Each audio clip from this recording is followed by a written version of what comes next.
I'm going to show you a really simple and unbelievably nourishing breakfast. And then a main course that I make a lot, which is kind of sesame covered fish with a lovely wombat slaw. And if we have time, I'm going to show you my quick chocolate chia smoothie or thick shake that's so healthy for you. And in all these foods, because we're celebrating International Women's Day, and all these foods are wonderfully nourishing foods for women's health in particular. So they all contain phytoestrogens, they all contain fiber, anti-inflammatory oils, and altogether that's going to be fantastic for your overall health. So let's begin with this quick breakfast that is the overnight soaked oats one that I do so often. And the thing with this is lovely and healthy, but when you've soaked it overnight, it just goes so creamy. It's like a pudding, really. It's absolutely fantastic. So, no guesses what I'm putting in here. I'm going to be putting in some oats. So, about 30 grams of oats is a good idea. And if you're making this for breakfast, you can eat it straight away. It doesn't have to soak overnight.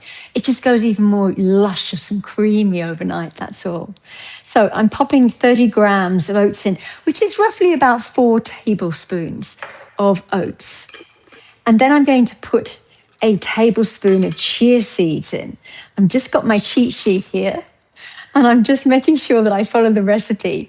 And so what I put, my information out that I give to you, matches up with the video. I think that's quite important. So here we go. There's 1 tablespoon of chia seeds. Now, chia seeds, unbelievably good for you.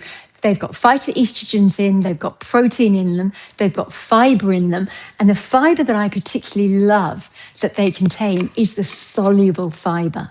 And that's because soluble fiber goes all lovely and gloopy when it comes into the presence of liquid. And think about that in our digestive system. That is so soothing for our gut. But that gloopy soluble fiber is also food for our gut microbes. And they thrive off it. And they help our lining of our intestines, our gut wall, to thrive as well. And happy days, everything leads to an anti-inflammatory you from that. So how about that from 1 tablespoon of chia seeds? So here we go, we've got that in. Now, here's a little secret, I think, to fiber that is just barely known about and is finally gaining momentum. And that's the simple psyllium husk powder. And I'm putting a teaspoon in. Now, psyllium husk powder doesn't look like anything, and you can't believe that that's going to make a really major difference to your health. But that simple teaspoon of psyllium husk powder, which is completely natural, it just comes from psyllium. And it's just the psyllium husk powder, just like it says. And that, when it comes into the presence of liquid, a bit like chia seeds, contains brilliant fiber, both soluble and insoluble. But it's the soluble fiber that is so good for you. So that is amazing. So that's good. Now, no one's put into the chat yet that they can't hear me. So that's great. So I'm presuming you can all hear me, which is really good. Now, what I'm going to put in next. So we've got unbelievably good fiber source here. Of course, oats have their own amazing fiber. And one that is researched heavily, the soluble fiber called beta-glucan, because it's so well researched, because it helps lower cholesterol. And so that's a good thing anyway. I mean, we want that whatever age we are. We want our cholesterol to be in balance, make us feel good. Okay, so I am going to add into here some grated fresh ginger. Now, ginger is amazing in your gut. Your gut microbes love it. I love the taste. It helps with digestion. And what's more, it actually helps to reduce gut bloating. Now, I'm putting in about a teaspoon of grated fresh ginger. And I grate it quite thickly, as in a coarse grate, because I don't want the ginger flavor to be lost in here. I want to actually taste it when I'm having a mouthful. And if I grate it too finely, it kind of just disappears into the dish and gets all homogenized. So that's the way I like to do it. And I am going to mix in some yogurt and some kefir. Now, this is my homemade kefir. And my next YouTube live, I'm going to be doing deep dive on fermented foods. And I'm going to show you all about the 101 of making your own dairy kefir. And that's going to be in a fortnight's time. So look out for that. And it's just going to be about fermented foods, because fermented foods alone are profoundly anti-inflammatory in your body. So I've got my homemade kefir here. Now, I like to make it quite loose. I don't like to ferment it so it goes all thick and then it's a bit sour, and I don't like that. So I prefer it. Let me just get a strainer and I can show you what I'm doing. I prefer it to be like a thick milk. So I don't, here we go. Oh, she says it's coming out a bit more like cream. And I'm just going to put a bit in here. Okay, that was a bit silly getting such a silly strainer out.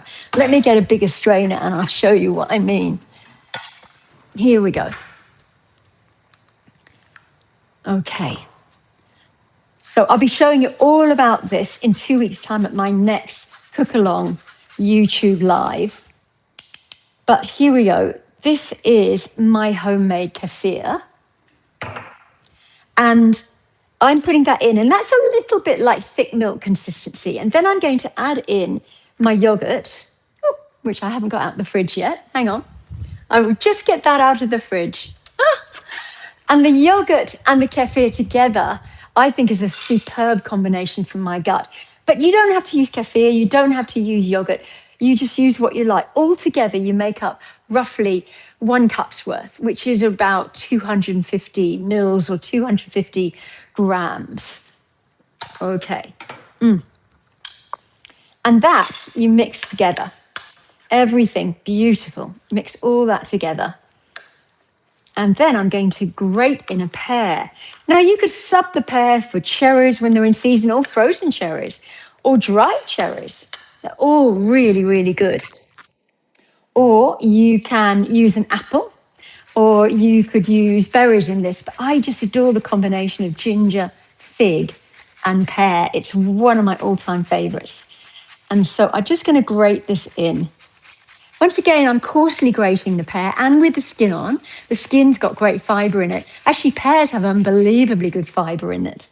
This whole breakfast dish, delicious as it is, contains about 14 grams of fibre and about 30 grams of protein. That's depending on what type of yogurt you use. I often use a high-protein yogurt, like a low-fat, high-protein yogurt, because I've got plenty of fat in the chia seeds, in my whole milk that I use, in my kefir, and in the nuts I'm just about to add. So it's not that I'm saving on fat in the whole breakfast dish, but I'm choosing where that fat comes from. There we go. All right. Look at that. So there's my pear. Oh, yum. This, look at it. It's already lovely and kind of creamy looking. Gorgeous. So that is already just extraordinarily delicious. But this is where I just love just a bit of dried figs or fresh figs when they're in season, or maybe the dried sour cherries are gorgeous instead.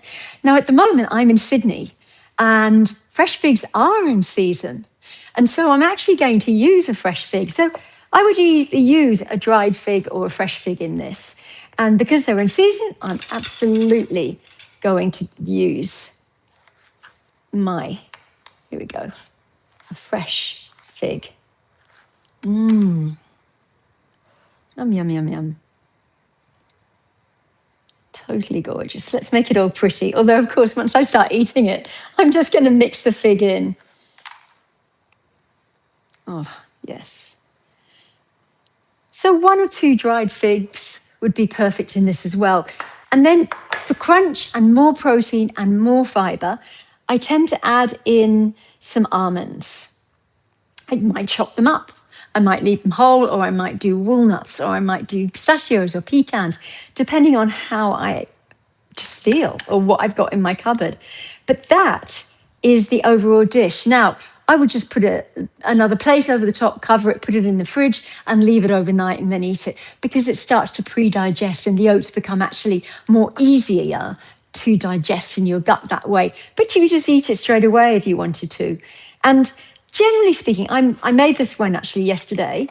And generally speaking, it doesn't go much thicker, but I just love that consistency. That's what I want.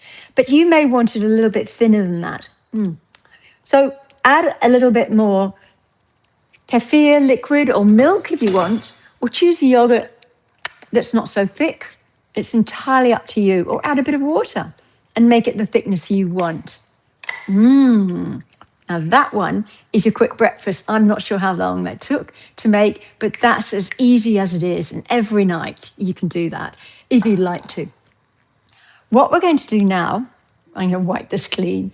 What we're going to do now is make this just such an easy, delicious main dish.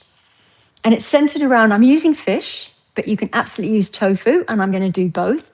But what I've got to cook off first, this is I call it a sesame crusted salmon with a wombok slaw. But it is quite a number of other things in here that are all totally nutritious for you.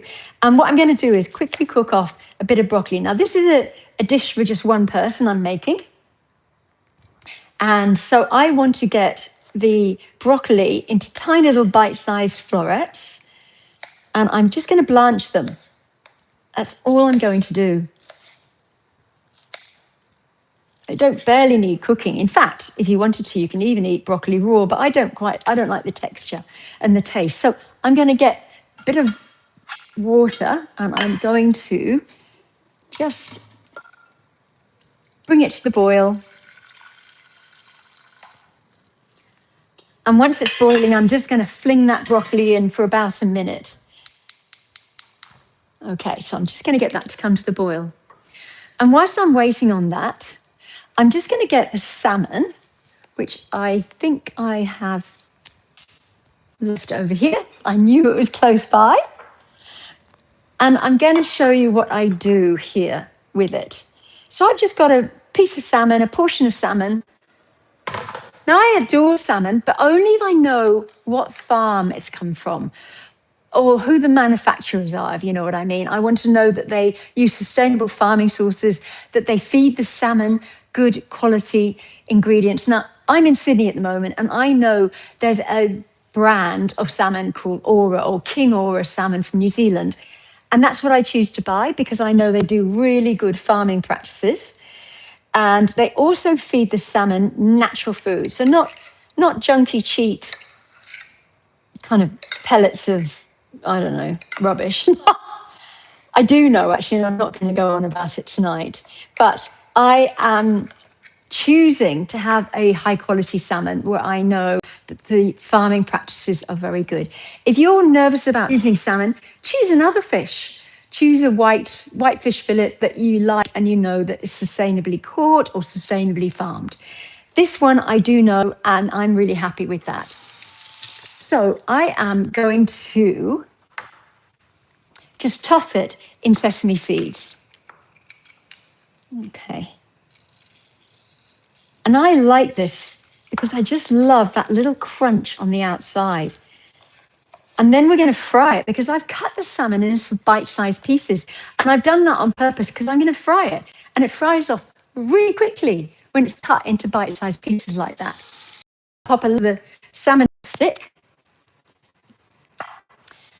Because why? It doesn't need to cook for very long. I just want it to toast, the sesame seeds to toast on the outside and for the salmon just to cook through. And it won't take long at all. Okay. There we are. And because that water's come to the boil, I'm just going to throw in the broccoli. There we go. And leave that for about a minute. Now, I haven't got a timer here with me, so I'm not sure what a minute is. I'm just going to see if any of you popped any comments in. Okay. Not that I can see. Okay, no problem at all. I am going to now make up the wombok slaw whilst we're waiting. Oh, I've lost. There's a piece of broccoli that was trying to get away. Okay, here we are. Now, this is just wombok cabbage, which sometimes is just called Chinese cabbage. And I think even it has another name, maybe Napa cabbage. because it's grown a lot in perhaps in Napa Valley in California. I have no idea. It is a lovely cabbage because it keeps its crunch so well. And so I'm going to cut it into, this is one portion, very finely cut it. Shred it, cut it, whatever you like to do, just really finely. There we go. That's it. That's lovely. You cut as much or as little as you like, and it's absolutely up to you. There we go. Now that is pretty bland. And so I need to make a dressing that has got a real cracking taste to it. And I'm going to use a bit of lemon juice or lime juice I'd use if it was in season or good value. Today it's going to be lemon. You could use apple cider vinegar easily. I'm just going to use the juice for lemon. Now this is not a very juicy lemon, so I know I'm going to use both halves. What I want roughly is a good tablespoon of lemon or lime juice, or for that matter, apple cider vinegar. And I'm going to use about a tablespoon of extra virgin olive oil in there. And I'm going to add a teaspoon, if I can find the teaspoon, here we go, of miso paste. Now the miso adds a beautiful umami finish to this dressing. It's just gorgeous. And I'm going to just mix that up a little bit. There we go. So that's lemon or lime juice or apple cider vinegar, one tablespoon of extra virgin olive oil, and 1 teaspoon of miso paste. If you can't get miso paste, then you can use miso powder. It would work just as well. What I'm going to do is I'm actually going to grate in a little bit of that fresh ginger to make this quite a gingery dressing. There we go. Lovely. Now I can smell that salmon cooking very well on one side. So I'm just going to turn the cube over and cook it on the other side.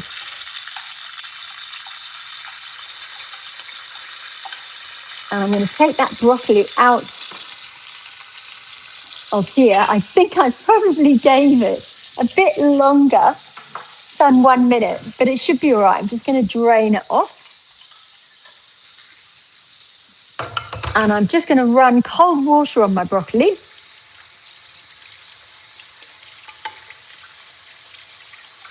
Just to stop it cooking any further. Okay, there we go. There's my blanched broccoli. Brilliant. Now, we've got a really lovely tangy, gingery miso dressing here.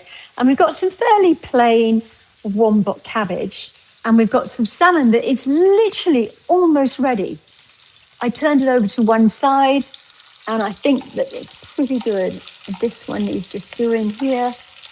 Yep, I'm just going to turn the heat off on that salmon and just let it just sit in the hot pan for a second. And what I'm going to do now is I'm going to add a little bit of fresh mint into this cabbage slaw.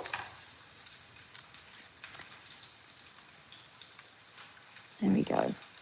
Because I think it's absolutely delicious. You could add fresh coriander, but I just happen to have some fresh mint in my fridge, and I just think the contrast is really lovely. And the smell, of course, is fantastic as well. I'm just going to add that cooled broccoli. Lovely. And then I'm going to add this dressing in there. Great. Mix that all together. So then this becomes delicious and nourishing, full of phytonutrients, there's polyphenols, that colour, but also even in the wombok, which is not so colourful. It's all very, very good for you. So I'm just going to put the slaw as a base in this bowl here. Great, there we go. And I might just add, I actually have some pickled ginger here in my kitchen. And so I thought I might add a little bit into the top here and just dot some pickled ginger. There we go, just a little bit of pickled ginger as a contrast to once again just make this one box flour just a little bit more interesting in its taste and its flavour. And then I've got a shallot here, or a spring onion. And I'm going to just get the salmon out of the fry pan. And all I'm going to do is bring the fry pan just up to heat. And I'm going to sear this spring onion for, oh my gosh, not even 30 seconds. And just make it just a little bit more tasty. And then I'll decorate the top of the whole dish with that. So let's get this salmon out and pop it straight onto this flour. Now you can easily just make up cubes of tofu or tofu as well, just easily, and toss it in the same thing, and toss it in sesame seeds and fry it off. Now remember, tofu is ready cooked. So when you toss it in the fry pan, all you're doing is just warming it and toasting the outside. You don't need to cook it. So don't overcook it for that reason, because tofu will go a little bit rubbery if it's overcooked. Now I'm taking this handful of chopped spring onions, and into the hot pan, I put that heat back on very hot. I'm just popping them in. And all I want them to do is just ever so slightly crisp up in the remaining little bit of oil. Yay. And that is almost ready. And I can't believe it, and I can't wait either. Smells really good. Fantastic. Okay. All right. So how's that looking? Isn't that looking pretty? I think the salmon makes it look so pretty. And then the green. Now, salmon is teeming with protein, but also omega-3 anti-inflammatory oils, which actually help not just your gut microbiota, but also help you with your hormone balance, which I love. And then you've got all this nourishment here in the actual slaw. Sometimes I add into the slaw just like a tablespoon of lentils, cooked lentils, just out of a can or tin quickly.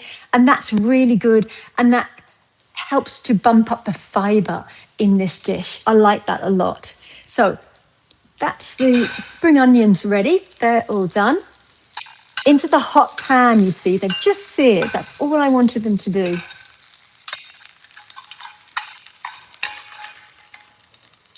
And so that's the hot spring onions I'm going to put on the top.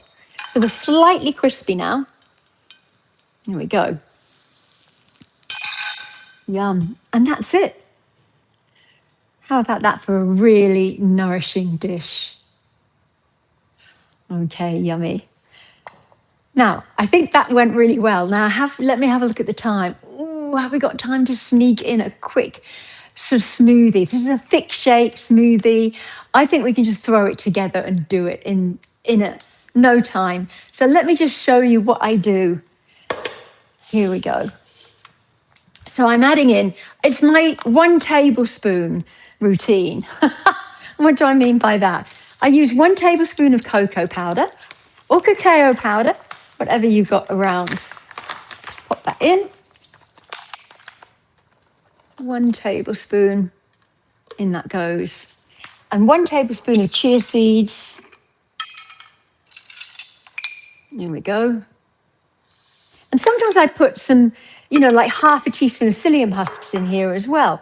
And then I'm going to use, here we go, just an avocado.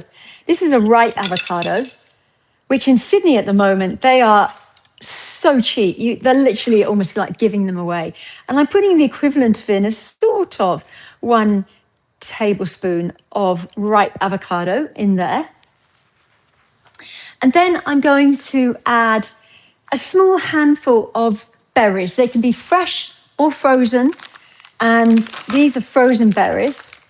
And I'm adding in like a small handful or a heaped tablespoon of the berries. There we go. Nice. If I'm having like a very simple egg breakfast, which is good protein on a piece of maybe like real grainy wholemeal sourdough bread or my homemade bread or something like that, That's fantastic. But I want to add in a little bit of extra fiber and protein and polyphenols and anti-inflammatory nutrients into that breakfast. It's just not quite enough. So I might have this thick shake on the side, which is, I mean, as far as I'm concerned, is absolutely delicious. Okay, so we put in all of those. And if you like a little bit of sweetness in something like this, just put in half a small banana. Like, make it a small banana. It barely needs any sweetness. You've got berries in there anyway, but I'll put in half a small banana into that. And then you add in milk, or you can add a little bit of kefir in milk or a bit of yogurt in milk, depending on what your other part of your breakfast is.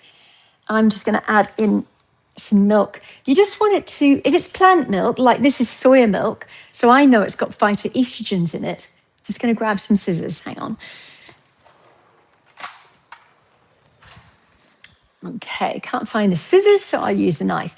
So I know that this is soy milk, so it's got some phytoestrogens in, which is great. So that's really good. I'm going to make an absolute mess of opening this if I'm not careful. Oh, I've just about saved it. I'm going to add about a cup of this milk in here. Yum. There we go. Now, I don't have a blender that's working at the moment, which is why I'm using my big food processor, but I think it's just still going to make up this delicious thick shake. So let me see if I can blend it up. Okay. Here we go.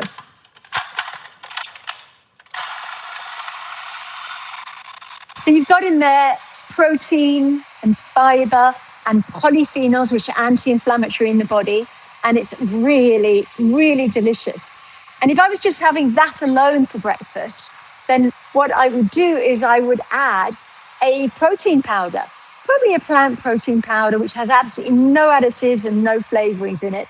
But I like also an organic whey protein powder as well. I don't mind that either. So that has really thickened up. Now, if you let this sit around even longer, it would thicken up a bit more because it's got chia seeds in it. And remember, the chia seeds are what make up that lovely gloopiness in your overnight oats. Oh, I didn't add enough milk into that. So it looks a little bit lacking. That's all right. That's okay. Oh, I can actually smell it from here. And it's completely delicious in its smell. And the other thing is, if you add frozen banana, or I didn't add frozen banana and I didn't add frozen berries, but if you added frozen each one, then actually it would go a lot thicker as well. But it's still really nice thick shake. Look, it's almost thickening up now before my eyes. Fantastic. Lovely. Okay, I might save that and have that actually like a pudding after I eat this salmon and one box flour. So there we go. We've quickly run through 3 really fantastic foods for females for their anti-inflammatory benefits and help you with your gut health, but also your hormone balance and your energy. And I hope you enjoy watching this if you're doing a catch-up. And I think I'm just going to check if there's any comments. No, there are no comments. So that's absolutely wonderful. Thank you so much for joining me. And I hope you enjoy watching this on Catch Up. And please pop some comments in when you do and ask me any questions about any of the recipes or any of the foods. I'd be really happy to answer.